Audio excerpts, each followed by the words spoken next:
Hello there, my name is Alaydriem, and welcome back to another Minecraft Bedrock tutorial with your favorite cardigan-wearing Minecraft character.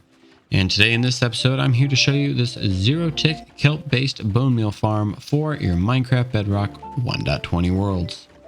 This is an incredibly easy farm to build, requires almost no resources to construct, has very minimal redstone, and thanks to the zero ticking mechanic of kelp on sand, when you move the block underneath it, will generate you an infinite amount of bone meal with absolutely no input being provided. And as you can see here, there is just kelp raining down from these modules and being converted into bone meal, which you can use to power any number of the farms on your server that may require it. And armed with this knowledge and a potentially comically large piece of kelp, thanks to another separate Minecraft Bedrock glitch, you will be able to generate infinite bone meal without needing to build my much larger and patch-resistant bone meal farm for your Minecraft Bedrock 1.20 world. But if you want to check that out, make sure you check out the link down in the description. And with that said, let's go ahead and dive straight into the tutorial.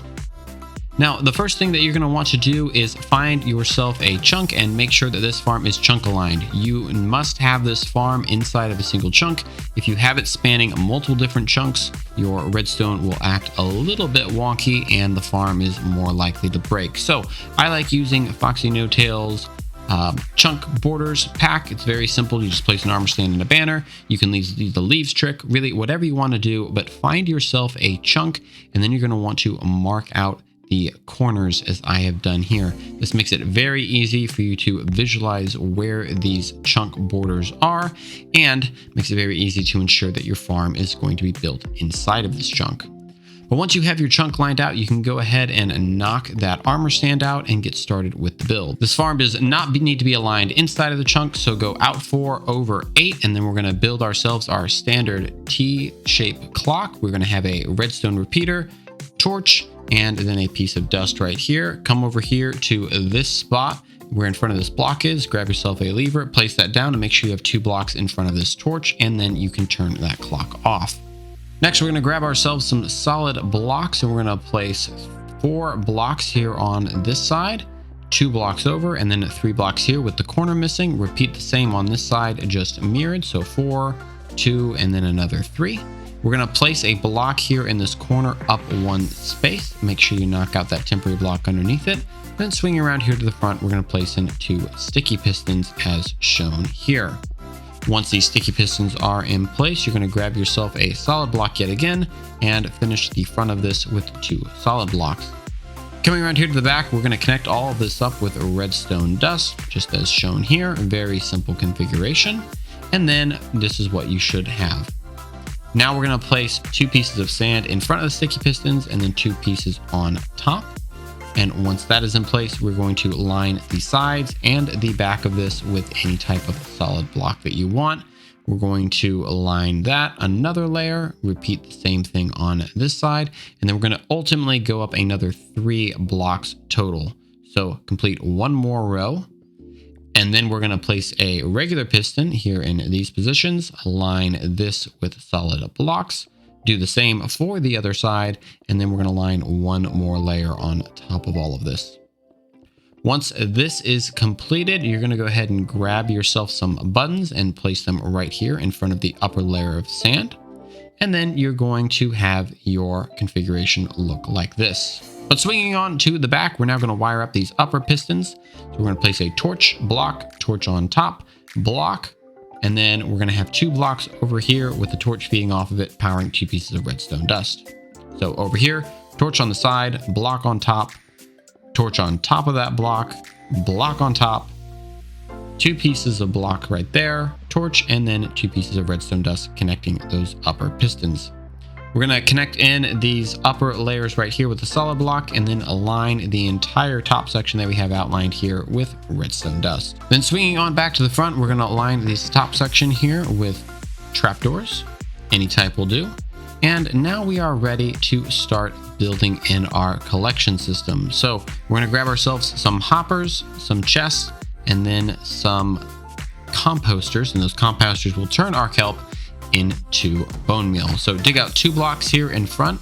We're going to place down a double chest, place 2 hoppers on top of those double chests, composters on top of each of those hoppers.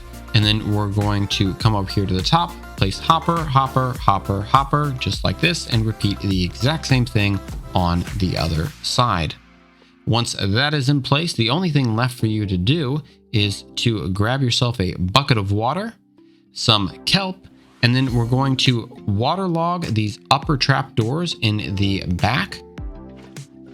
Going to do the same on both sides, and then we're going to place down 2 pieces of kelp, 1 on each of these sand blocks. And then finally, swing on here to the back, and we're going to swap out 2 pieces of redstone dust to unlock this chain. So we're going to place a piece of dust here, and then we're going to knock out the one behind it, and then we're going to power that right there.